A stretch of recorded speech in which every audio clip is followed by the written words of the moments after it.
Sony may have just sparked one of the biggest debates in the camera world with the arrival of the A7RVI, and photographers everywhere are weighing in.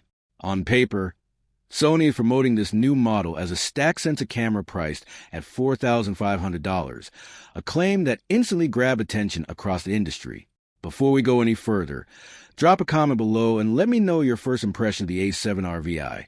Does Sony have a winner on its hands, or is this camera already creating more questions than answers?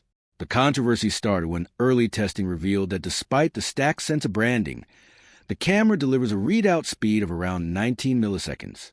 To put that into perspective, that figure is actually slower than some older competitors, including cameras that don't even use stack sensor technology.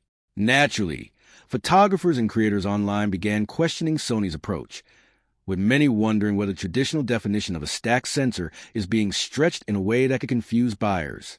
But once you dig deeper into what Sony has actually built, the story becomes much more interesting than the headlines suggest. This isn't simply a routine update or a lazy refresh.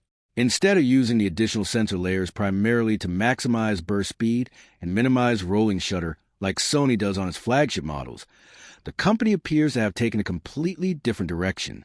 Reports and technical analysis emerging from industry sources suggest that Sony has integrated an advanced processing layer directly behind the sensor itself.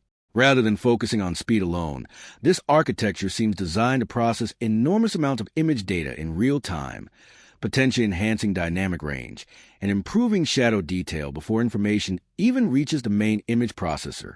The goal appears to be delivering exceptionally rich image quality, giving photographers who specialize in landscapes, portraits, and commercial work a level of detail and tonal flexibility that approaches medium format territory while maintaining the convenience of a full-frame mirrorless body.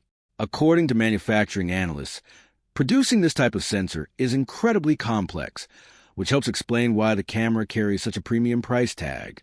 At the same time, Sony is navigating a difficult balancing act. The company wants to improve its high-resolution lineup without undermining future flagship products that sit above it.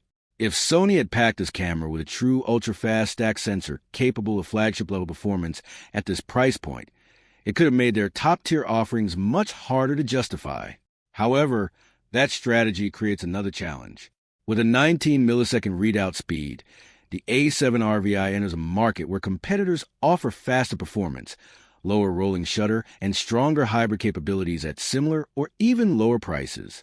That raises an important question. Who is this camera really designed for? Let me know in the comments if you would personally spend $4,500 on a camera body that still shows noticeable distortion during certain high-speed subjects. Does a 67-megapixel sensor significantly improve your workflow, or does it simply create larger files and more storage demands? The deeper you look into the video specifications, the more unusual some of the compromises begin to feel. Open gate recording is absent, and achieving 8K at higher frame rates introduces a substantial crop factor that limits flexibility.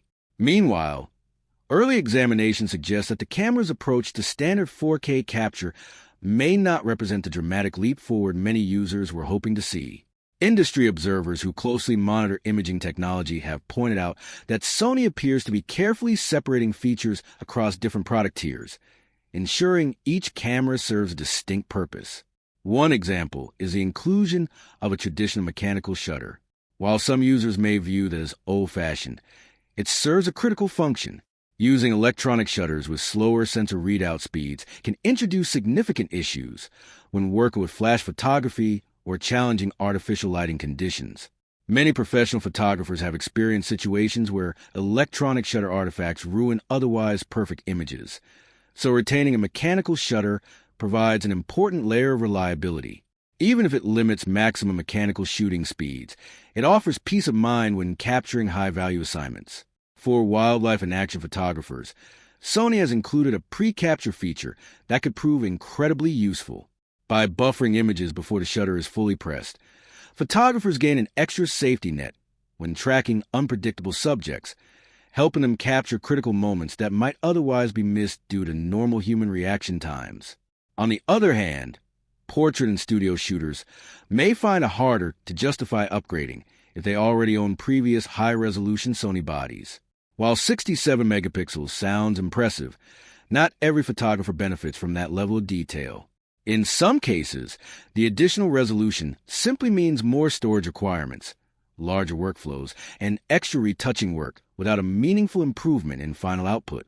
Unless your projects regularly demand enormous prints or extensive cropping flexibility, a lower resolution sensor may actually provide a more balanced shooting experience. For many users, cameras with more moderate megapixel counts continue to represent the ideal combination of image quality, file management, dynamic range, and thermal efficiency. Of course, rumors surrounding Sony's future plans only add another layer to the conversation. Supply chain speculation suggests that upcoming flagship models could eventually adopt even more advanced sensor technologies, potentially including high-resolution global shutter designs.